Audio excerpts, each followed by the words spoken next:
మీ business ఏదైనా మీ ఊర్లో promotion చేయాలంటే అది సుమన్ టీవీతోనే సాధ్యం. ఇప్పుడే సంప్రదించండి.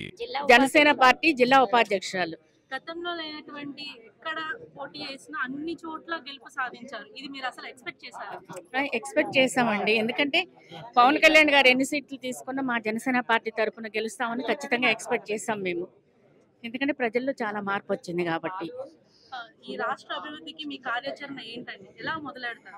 అది పెద్దలు ఈ రోజు నిర్ణయిస్తారు కదా! కార్యాచరణ అనేది చంద్రబాబు నాయుడు గారు, బీజేపీ పెద్దలు, పవన్ కళ్యాణ్ గారు నిర్ణయిస్తారు. ఈ రోజున ఏం జరుగుద్ది అనేది. ఈరోజు ఖచ్చితంగా అది నిర్ణయం జరుగుతుంది. ఎలా ఉంటది అనేది. అయితే ఆంధ్రప్రదేశ్ ప్రజలకి నేను ఒకటి చెప్పాలనుకున్నానండి. అధికారం ఉంది కదా అని చెప్పి బాధ్యతగా ఉండాలి కానీ నోరు పారేసుకుని రోజాలాగా ఇష్టం వచ్చినట్టు మాట్లాడకూడదు. మరి అనేక మంది వైసీపీ పెద్దలు మగవాళ్ళు చాలా మంది విమర్శించవచ్చు కానీ రోజా మాత్రం 55 ఏళ్ళు వచ్చినాయి అంది. ఇష్టం వచ్చినట్టు పవన్ కళ్యాణ్ గారిని నోరు పారేసుకుంది. ఎమ్మెల్యేగా మరి అసెంబ్లీ గేటు తాగుతాడా అంది. సిగ్గుపడు రోజా ఈ రోజు సిగ్గుతో తలంచుకుని నిన్ను చూసి నువ్వు సిగ్గుపడు. నోరు అదుపులో పెట్టుకోవాలి ఎవరైనా సరే. అధికారం మదంతో అహంకారంతో ఇష్టం వచ్చినట్టు రెచ్చిపోయామనుకో ఇలాంటి గతే పట్టుద్దని చెప్పి నేను తెలియజేస్తా ఉన్నాను. ఆడవాళ్ళు మన సభ్య సమాజంలోకి వచ్చినప్పుడు గౌరవంగా ఉండాలి కానీ అందరూ సిగ్గుపడేలాగా బిహేవ్ చేయకూడదని చెప్పి తెలియపరుస్తుంది. మీరు అసలు ఎక్స్‌పెక్ట్ చేసారా మేడం ఇంత మెజారిటీతో గెలుస్తారు అనేసి? ఎక్స్‌పెక్ట్ పోటీ చేసిన ప్రతి స్థానంలో గెలుపు సాధ్యం మీకే అవుతుందని మీరు గమనించారు. గమనించాము. ప్రజల్లో బాగా చాప కింద నీరులాగా ఉంది ఇది. ఇక ఈ రాక్షస పాలన 5 సంవత్సరాలు భరించి నిన్నైతే విముక్తి వచ్చింది. చాలా హ్యాపీగా అందరూ ఫీల్ అయ్యారు నిన్న రాక్షస పాలన పోయిందని. ఖచ్చితంగా ముందు నుంచే మా వాళ్ళందరూ చెప్తున్నారండి లక్ష అని. కాకపోతే 70,000 పైచిలకు మెజారిటీ వచ్చింది. అదేం ఆషామాషి కాదు. ఎందుకంటే అక్కడ మీరు చూశారు ఎలా మంత్రుల్ని దింపి ప్రతి ఒక్కొక్క దీనిలో కూడా మండలంలో కూడా అనేక రకాలుగా ప్రచారం చేసినప్పటికీ కూడా మా అధినాయకుడు ఖచ్చితంగా ఏదైతే కాన్ఫిడెన్స్ మొదటి నుంచి ఉందో ప్రభుత్వ వ్యతిరేక ఓటు చెల్లనివ్వను అని దాన్ని చేసి చూపించారు. ఈ రోజున మనం రిజల్ట్ చూసామండి. చాప కింద నీరులాగా ఎంత వ్యతిరేకత ఉంది. ఎందుకంటే ఇక్కడ మనం ఒకటే గమనించాలండి.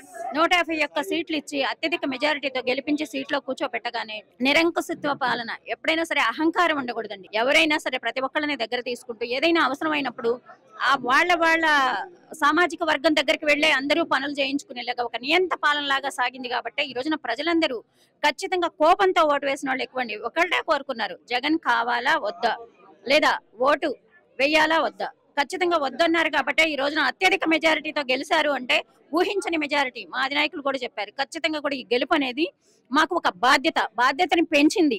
ఏదో పదవులు వచ్చాయి మళ్ళీ గెలిచేస్తామని మా అధినాయకుడు ఈజీగా అనలేదు. నేను ఓడిపోయినప్పుడు ఎలా ఉన్నానో ఈ రోజు కూడా అలాగే ఉన్నాను. ఇప్పుడు నా బాధ్యత ఇంకా పెరిగింది. ఏదైతే నేను చెప్పానో ప్రతిదీ నెరవేర్చే విధంగా ప్రజలకి ఈ రోజున 5 కోట్ల మంది ప్రజలు నన్ను గెలిపించిన వాళ్లే కాదు 5 కోట్ల మందికి నేను ప్రతినిధిగా మాకు ఇచ్చిన ఏదైతే ఈ గెలుపుని ఈ అధికారాన్ని ఒక బాధ్యతగా స్వీకరించి ఒళ్ళు దగ్గర పెట్టుకుని ఖచ్చితంగా కూడా ప్రతి ఒక్కరికి కూడా న్యాయం చేస్తూ ముందుకు వెళ్తామని మా అధినాయకులు చెప్పారండి. కూటమిలో ప్రతి ఒక్కరూ కూడా ప్రజలకి ధన్యవాదాలు తెలియజేసుకుంటూ మీ తరపున ప్రజలందరికీ కూడా మేము మా జనసేన పార్టీ తరపున ముఖ్యంగా మా మహిళలు మా నాయకులందరి తరపున కూడా ధన్యవాదాలు తెలియజేసుకుంటూ జై హింద్. అలివేలమ్మ దేవి అలివేలమ్మ గుంటూరు నుంచి మాట్లాడుతున్నామండి. లక్ష్మీపురం 33వ వార్డు డివిజన్ నుంచి మాట్లాడుతున్నాము. పవన్ కళ్యాణ్ గారు ఏదైతే ఒప్పుకున్నారో ఎక్కడ తగ్గాలో ఎక్కడ నెగ్గాలో తెలిసిన ఆయన కాబట్టి ఆయన సిద్ధాంతాలు మేము ఒప్పుకొని ఆయన ఒప్పుకున్న కమిట్మెంట్కి మేము కూడా ఇదయ్యి తెలుగుదేశం పార్టీని గెలిపించడానికి మా వంతు కృషి మేము చేశాము. పవన్ కళ్యాణ్ గారు 21 సీట్లలో గెలిచారంటే అది మా విజయంగా భావిస్తున్నాము. ఆయన గురించి మేము ఎంతో ఆలోచించాం కాబట్టి పవన్ కళ్యాణ్ గారు ఇంకా కొన్ని రోజులున్నాక మళ్ళీ ఆయన సీఎంగా తీసుకోవాలని మాకెంతో కోరిక.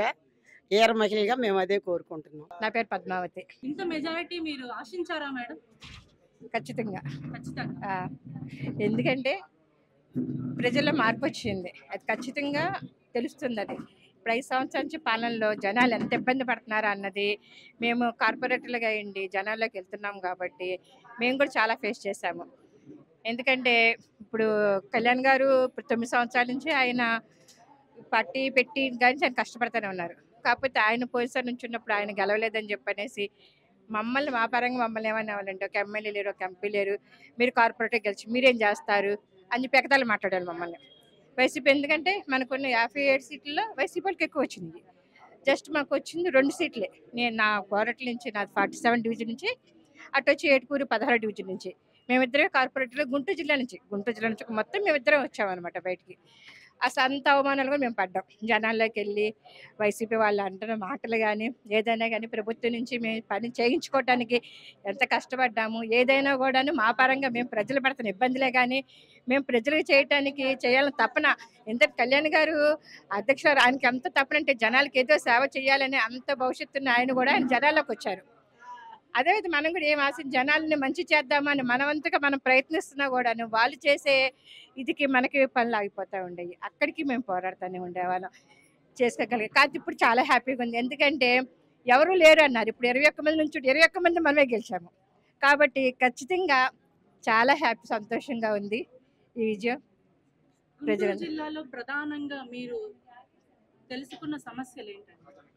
రోడ్డు సమస్యలు ఎవరికైనా సరే జనాలకు కావాల్సింది ఏంటి? ముందు మెయిన్ నీళ్లు, కరెంటు, రోడ్లు, కనీస వసతులు ఇవి. ఇప్పుడు రోడ్లు బాగుంటే జనాలు పిల్లలు స్కూల్కి ఏదైనా వెళ్ళగలుగుతారు. వర్షాలు వస్తే గుంటలు ఎక్కడ చూసినా, మెయిన్ రోడ్లే కానీ సందుల్లో కానీ ఎక్కడైనా సరే మేము వెళ్ళి చెప్తానే ఉంటాం కార్పొరేషన్లో, ఏమండి ఇలా గుంటలు ఉన్నాయి, పిల్లలు పడిపోతున్నారు, బళ్ళు మీద పడిపోతున్నారు, వర్షం వస్తే జాతుందని ఫోటోలు తీసి పెట్టినా కూడా వాళ్ళు కనీసం ఇదిగో కాస్త డస్ట్ పోస్తామంటారు. అలా తూత మంది డస్ట్ పోసేస్తారు, మళ్ళీ 3 రోజులకి ఆ డస్ట్ పోతుంది, అక్కడ అది ఉండదు. కళ్యాణ్ గారు ఏ పదవి ఇచ్చినా కూడా ఆయన దానికి తగ్గ న్యాయం చేసే వ్యక్తి.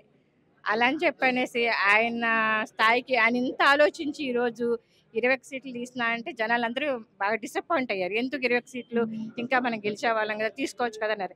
ఆయన ఏం ఆలోచించినా ఏమి చేసినా రేపొద్దున ఏది చేస్తున్నా కూడాను ఆయన ఆలోచించి మంచి నిర్ణయాలు తీసుకుంటారు. ఆయనకి ఏ పదవి వచ్చినా కూడా దానికి తగ్గ న్యాయం అయితే ఆయన చేస్తారు ఖచ్చితంగా. మీ పేరు మేడం? Malleswari, town secretary. మీ అధినాయకుడు ఇన్ని స్థానాల్లో గెలుస్తారని మీరు భావించారా అసలు? భావించాం. దేనికంటే ప్రతి వార్డుల్లో కూడా వైసీపీ వాళ్ళు కార్యకర్తల్ని ఆడుకున్న ఆటలు అలా ఇలా కాదు. ప్రతి జన సైనికుడు కష్టపడిన విజయం ఇది. ఇది జన సైనికులకే అంకితం. నాకు తెలిసి మాత్రం నాయకులు సంబంధం లేని విషయం. నాయకులు సైలెంట్గా ఉన్నా చేసిన ప్రతి జన సైనికులు మాత్రం ఫ్యాన్స్ కానీ ఎవరైనా కష్టపడిన విజయం ఇది. ఫస్ట్ అందరినీ కూడా నాయకులతో మీటింగ్ల కంటే కూడా కార్యకర్తలతో ఒక్కసారి మీటింగ్ పెట్టి మా అధినాయకుడి గురించి చెప్తున్నాను. మా అధినాయకుడు కార్యకర్తల్ని గమనించాలని నా కోరిక. మేడం మీ పేరు? నమస్కారం అండి, నా పేరు దాసరి లక్ష్మీదుర్గ, గుంటూరు జిల్లా జనసేన కార్పొరేటర్ని, 16వ వార్డు. మా అధ్యక్షుల వారు 10 సంవత్సరాల నుంచి పడ్డ కష్టం వృధా పోలేదు. అందరికి నమస్కారం అండి, నా పేరు గడదాసు అన్న, గుంటూరు నగర సంయుక్త కార్యదర్శిని. మా వీర మహిళలు అందరం 10 సంవత్సరాల నుంచి ఎదురు చూసామండి దీనికోసం. మేమందరం చాలా హ్యాపీగా ఉన్నాం. నిన్న మధ్యాహ్నం నుంచి సంబరాలు చేసుకుంటున్నాం. గుంటూరులో మాత్రం మామూలుగా లేదు, చాలా హ్యాపీగా ఫీల్ అవుతున్నాం.